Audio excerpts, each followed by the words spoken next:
Hello basketball fans, and welcome to this edition of the Blazers Edge video mailbag.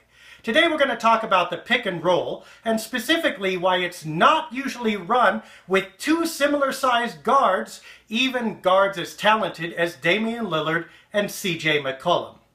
Now in order to understand this, you have to understand what the pick and roll is meant to do. An isolation play, the ball handler one-on-one, is designed to take advantage of the individual skills. Now, you have to have skills to run the pick and roll too, but that's not its only purpose. Instead, the pick and roll is designed to make the defense make decisions. It's the equivalent of hitting the ball right down the middle in a game of doubles tennis. When you do that, you make the two opposing players make decisions. Who's going to cover the ball? Who's going to cover them? They have to communicate. Every variable you introduce into their world is another chance for them to make a mistake and for you to take an advantage. That's exactly what the pick and roll is designed to do. If you want to see how, come on with me.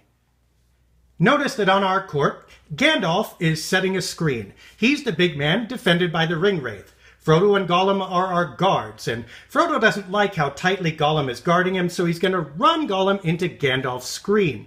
Now, if Frodo gets tight enough against Gandalf when he goes by, Gollum will not have room to get in between them. At this point, the defense has to make a decision. There are lots of variables. Let's take the classic case first. The easiest thing for Gollum to do is going to be simply to step out and follow Frodo around this screen. But if he does that, Frodo's going to cut towards the hoop and Gollum is behind. Meanwhile, Gandalf also rolls toward the hoop. Now, this leaves our defending center in a bad position. If he does not slide over and take Frodo, Frodo's going to get an easy layup. But if he does slide over to get Frodo, Frodo passes the ball to Gandalf, and Gandalf gets an unopposed monster dunk. Back at the point of the screen, Gollum has another option here. Instead of following Frodo around, he can go underneath the screen toward the rim. This will cut off Frodo's layup drive before it even starts.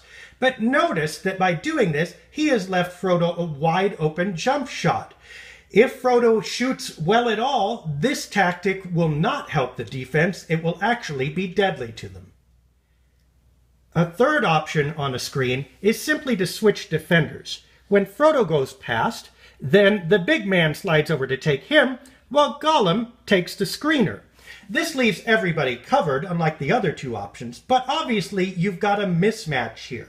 If Gandalf rolls toward the hoop now, he's defended by a much shorter player. Also, the ring wraith doesn't have the agility to stop Frodo, as we all saw in Hobbiton, and Frodo can either shoot a jump shot on him or try to drive past him.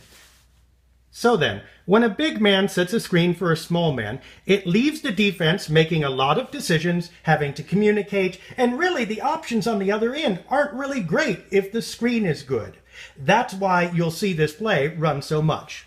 But let's rewind for a second, and let's put another guard in there.